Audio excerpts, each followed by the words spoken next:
चंद्रकांत रघुवंशी यांना विधान परिषदेची उमेदवारी मिळाल्याची माहिती मिळते आणि शिवसेनेकडून ही अधिकृत उमेदवारी मिळाली आहे आणि विधान भवनात ते दाखल झालेले आहेत। काय म्हणाल, विधान परिषदेवरती पुन्हा एकदा तुमची वर्णी लागते आहे आणि इतका संघर्ष तुम्ही केलात, 1992 पासून सक्रिय आहात राजकारणामध्ये, 2 पक्ष देखील तुम्ही बदलले, या दरम्यान काय भावना आहेत तुमच्या? नाही, एक गोष्ट निश्चित आहे की संघर्ष माझ्या वाट्याला भरपूर आहे, कारण मी नंदुरबार सारख्या अतिदुर्गम भागामध्ये आदिवासी राखीव असलेल्या जिल्ह्यात जन्माला आलो आहे आणि 4 विधानसभा या आदिवासी असल्यामुळे मला कधीच विधानसभेमध्ये संधी मिळत नव्हती। मला माझ्या पक्षाने यापूर्वी सुद्धा मी काँग्रेसमध्ये होतो, काँग्रेस पक्षाने मला तीनदा विधान परिषदेची संधी दिली आणि मी जेव्हा शिवसेनेत प्रवेश केला त्या दिवशी सुद्धा एकनाथ शिंदे साहेबांनी व उद्धव ठाकरे साहेबांनी सुद्धा मला वचन दिलं होतं आणि त्या वचनाची आज पूर्तता होते, त्याचा मला मनस्वी आनंद आहे। कारण बरेचसे दावेदार होते, पण त्यामध्ये तुमची निवड साहेबांनी केली। साहेबांनी जो शब्द तुम्हाला दिला नंदुरबारच्या सभेमध्ये, तो त्यांनी शब्द राखला। जी खरं आहे, साहेबांनी नंदुरबारच्या आमशा पाडवी यांच्या विधानसभेच्या प्रचाराच्या सभेत सांगितलं होतं की आमशादादा पाडवी यांना निवडून आणा, रघुवंशी तुम्हाला आमदार करेल, आणि त्याप्रमाणेच माझ्या जिल्ह्याच्या जनतेला साहेबांनी दिलेलं वचन आज पूर्ण होतं आहे, त्याचा मनस्वी आनंद आहे। नाही, परमेश्वराचे आशीर्वाद आहे। मला पक्षाच्याकडनं रात्री विचारणा झाली की तू कुठं आहे, म्हटलं मुंबईमध्येच आहे, कागद तयार आहेत का, आणि म्हटलं कागदही तयार आहेत, कारण जो इच्छुक असतो त्याचे कागद कायम तयारच असतात। आणि म्हणून आज माझ्या नेत्याने मला संधी दिली, त्याबद्दल मी खरंच मनापासून त्यांचे आभार मानतो। नाही, आता भेटतील।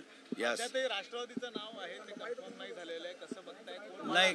नाही सांगू शकत मी, मला माझ्या पक्षाच्याच माझी गॅरंटी नव्हती, माझ्या नेत्याने विश्वास दिला म्हणून मला उमेदवारी मिळाली।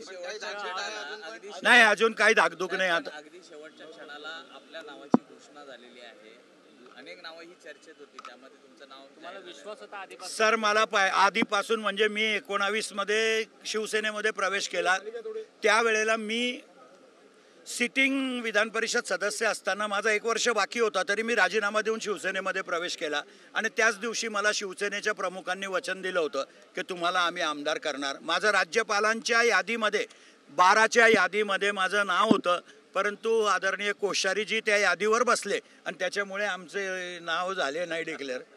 कुठेतरी खंत आहे ती खंत आहे सर, आत्ता 5 वर्ष होऊन गेले असते त्या गोष्टीला, पण दुर्दैवानं राजकीय द्वेषापोटी आमचा बळी गेला।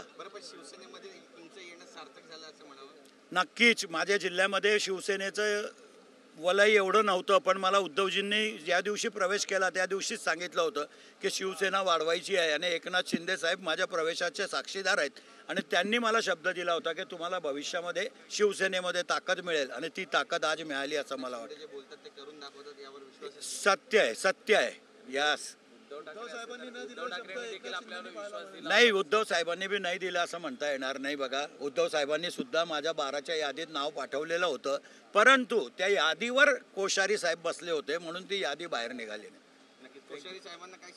बस कोश्यारी साहेबांचे मनपूर्वक आभार मानतो।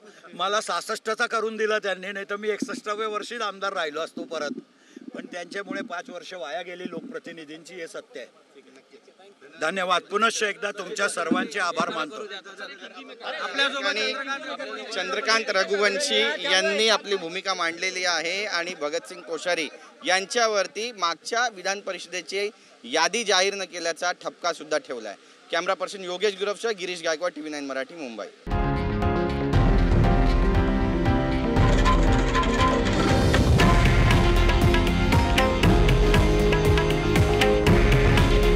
हे आहे देशातील नंबर 1 न्यूज नेटवर्क आणि आपण पाहत आहात TV9 मराठी।